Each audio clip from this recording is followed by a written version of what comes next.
જ્યારે તમે કોઈ બીજી શક્યતા માટે ઓપન જ નથી, એનો મતલબ એમ કે તમે ડેડ એન્ડે પહોંચી ગયા છો. અને અમે બી એવા ઘણા બધા રોગ છે કે જેમાં અમે લખીએ છીએ ઇડિયોપેથિક. ઇડિયોપેથિક એટલે ઓફ અનનોન ઓરિજિન અથવા ઓફ સ્પોન્ટેનિયસ ઓરિજિન. અમને પણ ચોક્કસ કારણ ખબર નથી. અને આ જે ઇડિયોપેથિક છે એમાં અસંખ્ય શક્યતાઓ રહેલી છે. અને એટલે ડૉક્ટર BM હેગડેએ કહેલું કે જગતને પ્રેમ કરતા રહેવું. જ્યાં સુધી કોઈ ફરિયાદ નથી, કોઈ પ્રત્યે વેરભાવના નથી. અને સાજા થવા માટે બે વસ્તુઓ બહુ જ મહત્વની છે. એક છે ઇન્સાઇટ અને બીજો છે ફેથ. પરિવારનું વાતાવરણ, એમને પારિવારિક સ્વાસ્થ્યની પણ વાત કરી કે સ્વાસ્થ્યની શરૂઆત ઘરથી થતી હોય છે. જો ઘરનું વાતાવરણ જ બીમાર છે,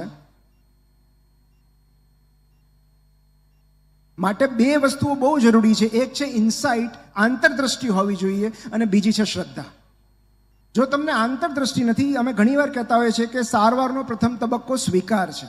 જ્યાં સુધી દર્દી પોતાની તકલીફોને, ફરિયાદોને, બીમારીને નકાર્યા કરે છે, ત્યાં સુધી એમને મદદ નથી કરી શકતા અમે. અને એટલે જ એ અવેરનેસ હોવી જોઈએ કે તમે શેનાથી પીડાવ છો. અને એટલે જ અમે દર્દીઓને ઘણીવાર કહેતા હોઈએ કે તમે તમારી ફરિયાદો લખીને લાવો.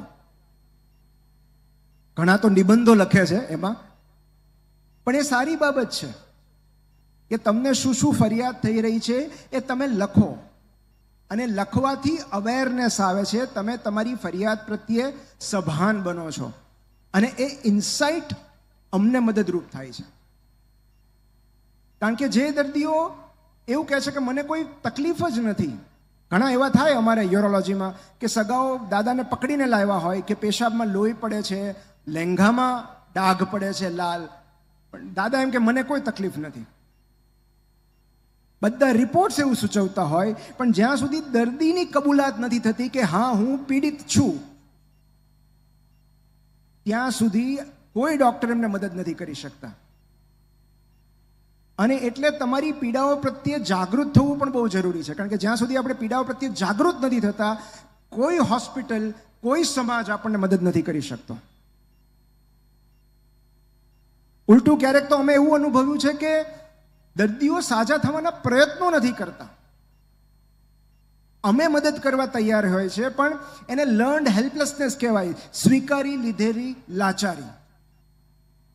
કારણ કે એ જે સહાનુભૂતિ મળે લોકો પાસેથી, જે સિમ્પથી મળે, કંઈક કરવાનું ન હોય, દર 5 દિવસે કોઈના ફોન આવે કે ઘરે આવીને લોકો ખબર પૂછી જાય, એ ક્યારેક લોકોને સહાનુભૂતિની ટેવ પડી જાય છે.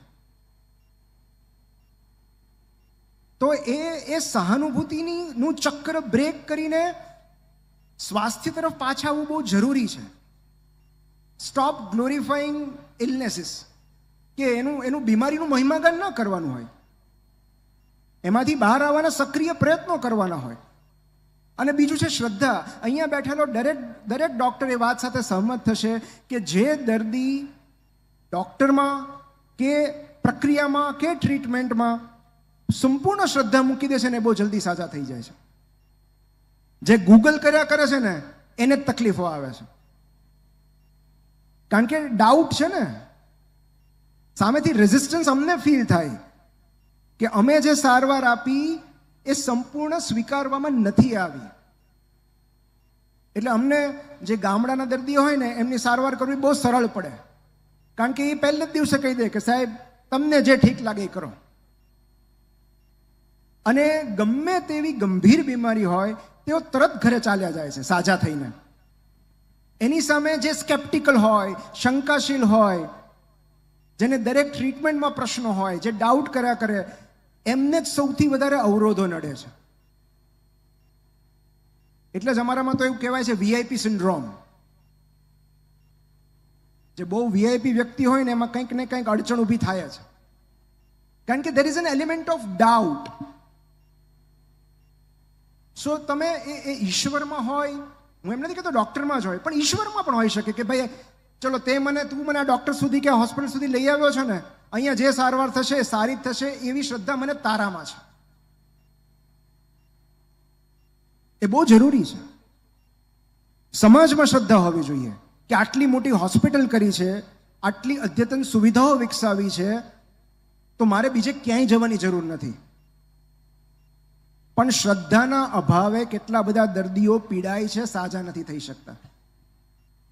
ઓફકોર્સ ધીરજ તો જરૂરી છે જ, કારણ કે પેશન્ટ શબ્દ જ પેશન્સ પરથી આવ્યો છે. જે ધીરજમાં માસ્ટરી મેળવી લે છે એ પેશન્ટ. અને કયો રોગ ધીરજ વગર રૂજાય છે, કયો ઘાવ ધીરજ વગર રૂજાય છે. અને સૌથી અગત્યનું છે ફેથ ઇન સેલ્ફ.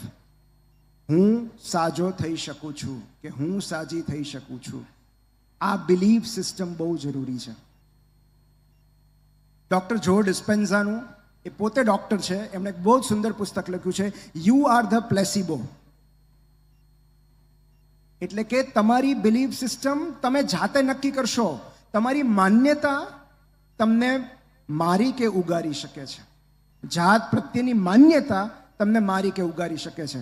તમે 10-15 દિવસ સુધી સતત રોજ એકનું એક રટણ ચાલુ રાખો કે હું બીમાર છું, બીમાર છું, બીમાર છું, બીમાર છું. 16મા દિવસે તમે ખરેખર બીમાર પડશો, કારણ કે તમારી માન્યતા એવી છે.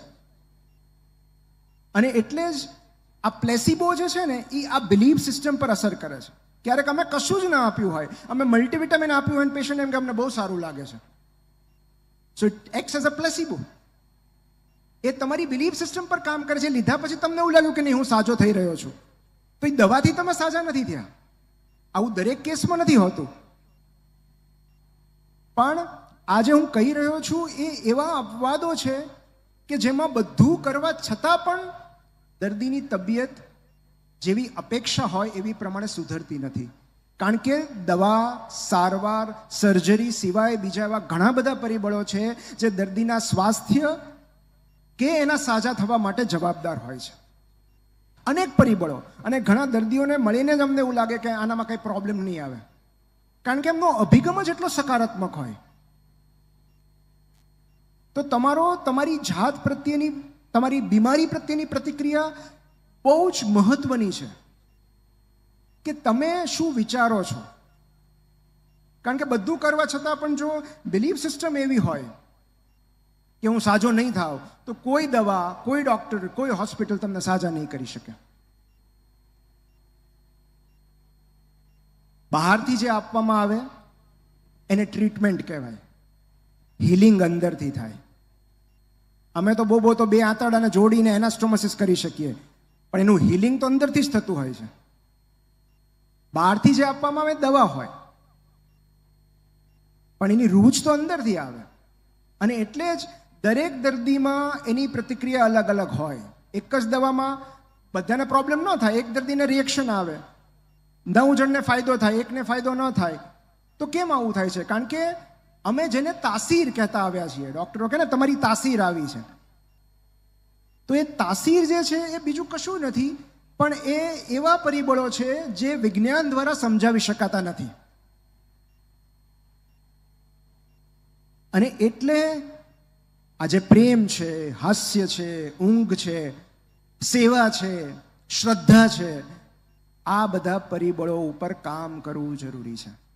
અને છેલ્લે સૌથી મહત્વની વાત, અમારા એક સાહેબ એવું કહેતા કે we are healthy by accident and not by choice.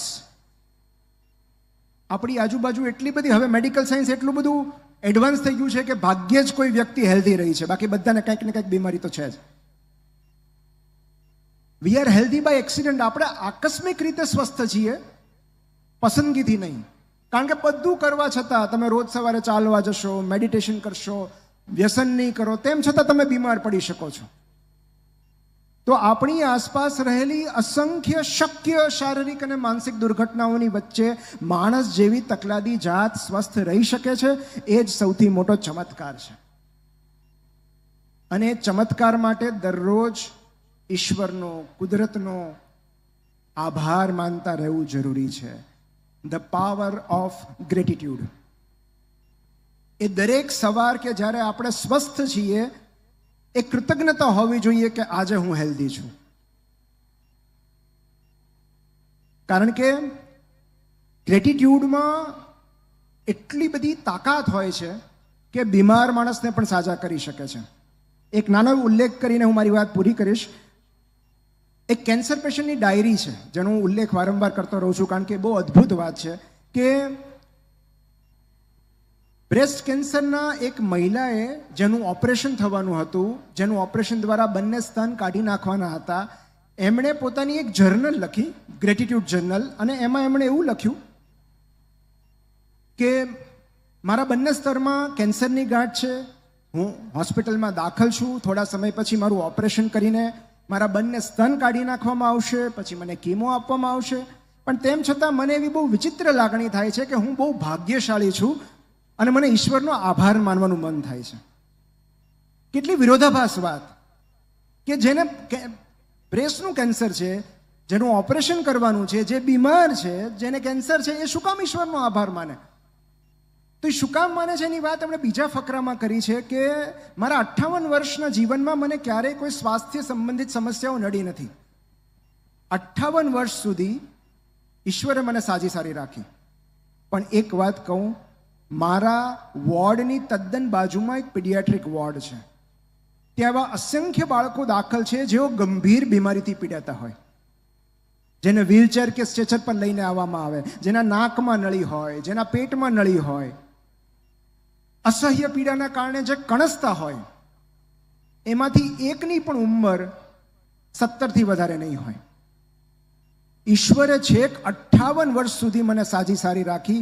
એ માટે મારે ઈશ્વરનો આભાર માનવો છે.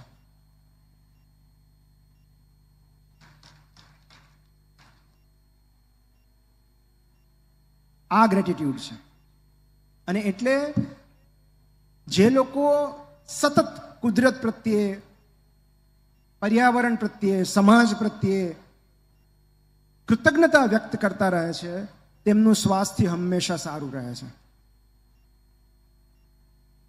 અને આપણે પણ એ બાબતે થોડા જાગૃત બનીએ, કારણ કે હેલ્થ એવું કહેવાય છે કે અમે પણ ડૉક્ટર્સ માટે એક માપદંડ હોય કે ક્યારે કશાકની સારવાર કરવી, કે તમારે ક્યારે ડૉક્ટર પાસે આવવું, કેમ ખબર પડે કે ડૉક્ટર પાસે હવે જવું જોઈએ?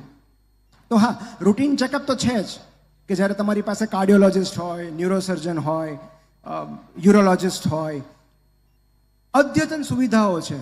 તો તમારે ખાલી હવે એમણે તળાવ તો કરી દીધું, એ લોકો ઘોડાને તળાવ સુધી લાવી દીધા, પણ હવે પરાણે પાણી નહીં પીવડાવી શકે. એ લાભ લેવાની તરસ લાભાર્થીમાં હોવી જોઈએ. એટલે રૂટીન ચેકઅપ તો છે, પણ જ્યારે કોઈ તકલીફ, જ્યારે કોઈ પીડા તમારા ડેઇલી શિડ્યુલને, તમારા રૂટીનને ડિસ્ટર્બ કરે છે, એનો અર્થ એમ કે હવે તમારે ડૉક્ટરને મળવાનો સમય થઈ ગયો છે. એ દાંતની પીડા હોય, પેશાબની તકલીફ હોય, શ્વાસ ચડવો હોય, જ્યારે તમારું રૂટીન ડિસ્ટર્બ કરે છે, જ્યારે તમારી ઊંઘ ડિસ્ટર્બ કરે છે, જ્યારે તમારી માનસિક શાંતિ ડિસ્ટર્બ કરે છે, ત્યારે આવા સંકુલની મુલાકાત લેવી જોઈએ. કારણ કે અલ્ટિમેટલી આ સમાજના જે કંઈ મોભીઓ છે, જે દાતાશ્રીઓ છે, જે ટ્રસ્ટીઓ છે, એમણે આ બધું કર્યું છે એક પર્પઝથી, એક ઉદ્દેશ્યથી, અને એ ઉદ્દેશ્યના કેન્દ્રમાં તમે લોકો છો.